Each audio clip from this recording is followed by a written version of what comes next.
এই সুলতানদের দেখে মনে হতে পারে যে তারা হয়তো সাধারণ কোনো কমান্ডো, কিন্তু শুনলে অবাক হয়ে যাবে যে এদের বয়স প্রায় 1000 বছরের কাছাকাছি। এদের রয়েছে আশ্চর্য রকমের হিলিং পাওয়ার। তাই তো শত আঘাতেও তাদের কিছু হয় না, কিন্তু হুট করেই পৃথিবীর মানুষ নেমে পড়ে তাদের গোষ্ঠী উদ্ধার করতে। তবে এর আসল কাহিনী কি তা জানাতেই নিয়ে এলাম দ্য ওল্ড গার্ল নামের ভাইরাল মুভির এক্সপ্লেনেশন। তো চলুন আর কথা না বাড়িয়ে শুরু করি আজকের মুভি এক্সপ্লেনেশন। মুভির একদম শুরুর সিনেই আমরা সামরিক পোশাক পরিহিত কিছু যোদ্ধাকে মৃত অবস্থায় মাটিতে পড়ে থাকতে দেখি। তাদের সবার শরীরে খুব খারাপভাবে বুলেট দিয়ে ঝাঁঝরা করে দেওয়া হয়েছে। কিন্তু এই লোকগুলো কারা, তাদের পরিচয় আমরা একটু পরই দেখতে পাবো। এরপর আমাদেরকে মরক্কোর একটা প্রত্যন্ত এলাকার দৃশ্য দেখানো হয়। অ্যাঞ্জি আর বুকাইর নামে দুই প্রাইভেট মার্চেন্ট নারী তাদের এক মিশনে কাজ করতে মরক্কো ছিছে।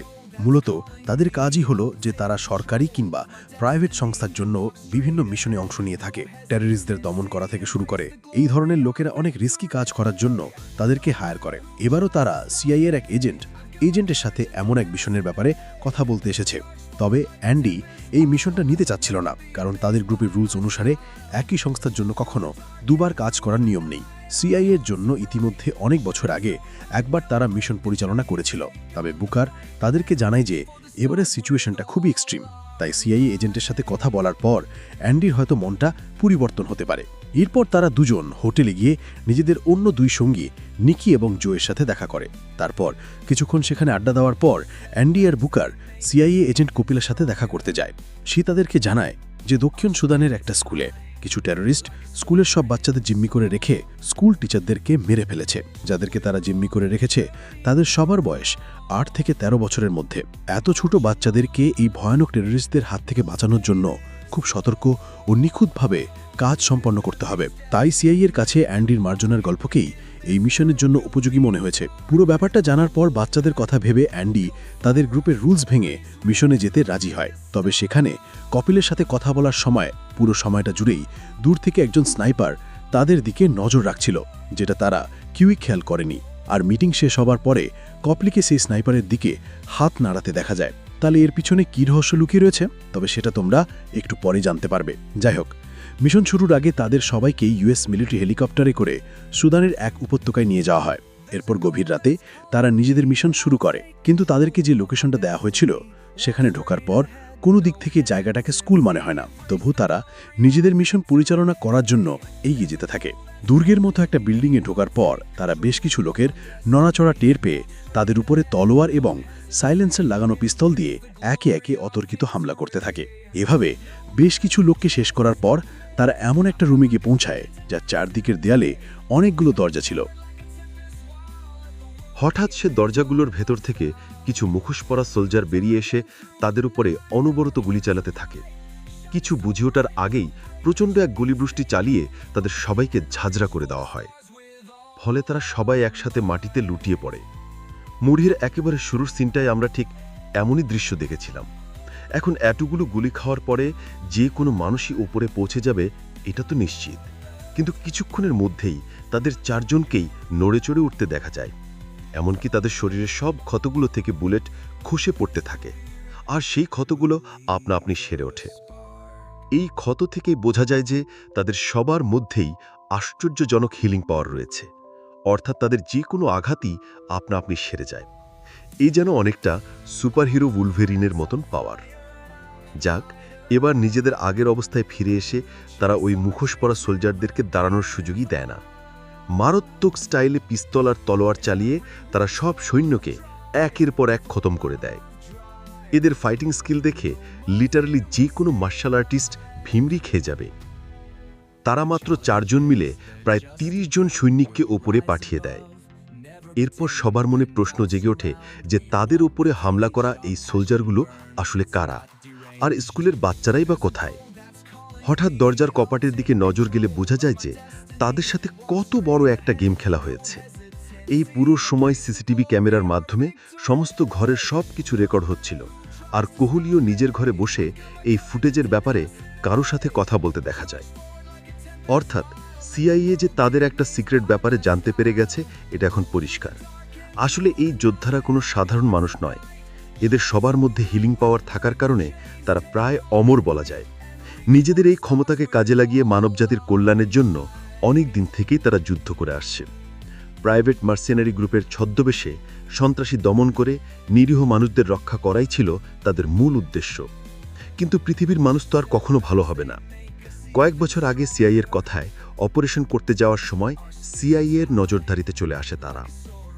এত বছর ধরে সিআইএ তাদের ওপরে গোপন নজর রেখে তাদের সিক্রেট জানার জন্য এই প্ল্যানটা সাজিয়েছিল। আর সুদানের এই স্কুলের বাচ্চা অপহরণ করার ব্যাপারটা সিআইএর আসলে একটা সাজানো প্ল্যান। এভাবে নিজেদের সিক্রেট রিভিল হয়ে যাওয়ার পর দলের লিডার অ্যান্ডি বেশ চিন্তিত হয়ে পড়ে। সবাই বুঝতে পারছিল যে সিআইএ এখন যে কোনোভাবে তাদের উপরে মেডিকেল রিসার্চ চালাতে চাইবে। এর জন্য তাদেরকে কেটে কুটে দেখলে হয়তো কারোরই কিছু আসে যাবে না। আর তাদের কাছে একবার এই হিলিং পাওয়ারের রহস্য জানা গেলে পৃথিবীতে তুলকালাম কাণ্ড ঘটে যাবে। এবার অ্যান্ডি সবাইকে জানায় যে তাদেরকে দ্রুত কফির সাথে দেখা করে এই ব্যাপারটা সুরাহা করতে হবে। এদিকে পরের সিনে আমরা আবারও আফগানিস্তানের একটা দৃশ্য দেখতে পাই। ইউএসের মিলিটারি এবং নেভির একদল সৈনিক এক গ্রুপকে পাকড়াও করার জন্য মিশন চালাচ্ছিল। ইউএসের মেরিন কমান্ডার নেল ফ্রিম্যান প্রথমে কিছু আফগান মহিলাদের সাথে কথা বলে ওই লোকেশনটা আদায় করতে সক্ষম হয়। ওই লোকটা সেখানকার এক দরজার ভেতরেই লুকিয়েছিল। হঠাৎ সে দরজার পেছন থেকে দরজার ভেতর দিয়ে গুলি করা শুরু করলে নাইল তার এক সঙ্গীকে নিয়ে তৎক্ষণাৎ দরজা ভেঙে ভেতরে ঢুকে পড়ে।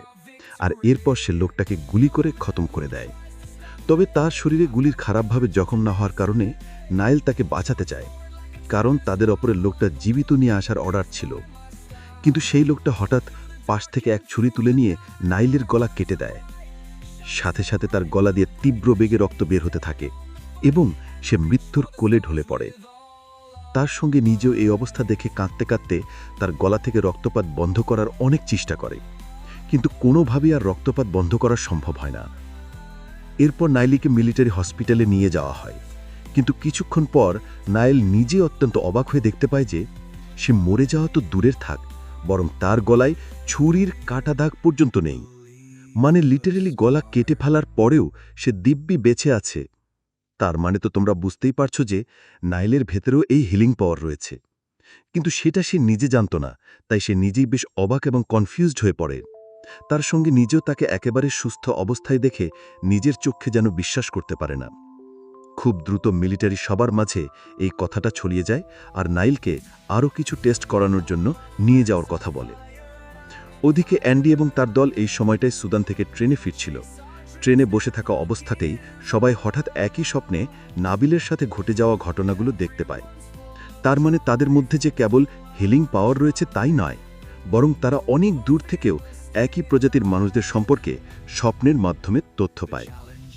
এখন অ্যান্ডি নাইলের ব্যাপারটা নিয়ে আরও বেশি চিন্তায় পড়ে গেছে, কারণ তারা যেমন নাইলের ব্যাপারে স্বপ্ন দেখেছে, ঠিক তেমনি সেও হয়তো তাদেরকে স্বপ্নে দেখতে পাচ্ছে। তাই কেউ যদি তাকে আটকে রাখতে পারে তাহলে তার মাধ্যমে তাদেরকেও খুঁজে বের করা সম্ভব। তাই অ্যান্ডি সিদ্ধান্ত নেয় যে সে নাইলকে উদ্ধার করার জন্য আফগানিস্তানে যাবে। বাকিদেরকে কবির সাথে দেখা করার কথা বলে সে নিজে আফগানিস্তানের উদ্দেশ্যে রওনা দেয়। এদিকে এই কাহিনীতে আমরা স্টিভেন মারিয়াম নামের এক নতুন ক্যারেক্টারকে উদয় হতে দেখি। আমেরিকার অন্যতম বড় ফার্মাসিউটিক্যাল কোম্পানির মালিক ম্যালি সবসময় নিজের ওষুধের ব্যবসার প্রফিট বাড়ানোর জন্য রিসার্চ করতে চাইত। এর জন্য সে ইনভেস্টমেন্ট পাওয়ার লক্ষ্যে নিয়মিত সভা সেমিনার করে বেড়াত। ঠিক এরকম একটা সেমিনারের পর কাবলি তার সাথে দেখা করে তাকে সুদানের সেই ফেক মিশনের ফুটেজ দেখায়। এই ভিডিও দেখার পর ম্যারিকো অ্যান্ডি দলের ক্ষমতা সম্পর্কে নিশ্চিত হয়ে যায়। কিন্তু শুধুমাত্র ফুটেজ পেলেও তো চলবে না, রিসার্চ করার জন্য লাগবে আস্ত মানুষ, অর্থাৎ সে তাদের 4 জনকে যে কোনো মূল্যে হারাতে চায়। কিন্তু কৌলি জানায় যে সে বড়জোর একজনকে তার হাতে এনে দেওয়ার চেষ্টা করতে পারে, কারণ এই ক্ষমতা ভরা লোকগুলো যে কী পরিমাণ মারাত্মক ফাইট জানে, কৌলি সেটা নিজেই সরাসরি সিসিটিভি ফুটেজে দেখেছে। কিন্তু তবুও ম্যারিকো তাদের সবাইকে ধরে আনার জন্য ব্যবস্থা করার আদেশ দেয়।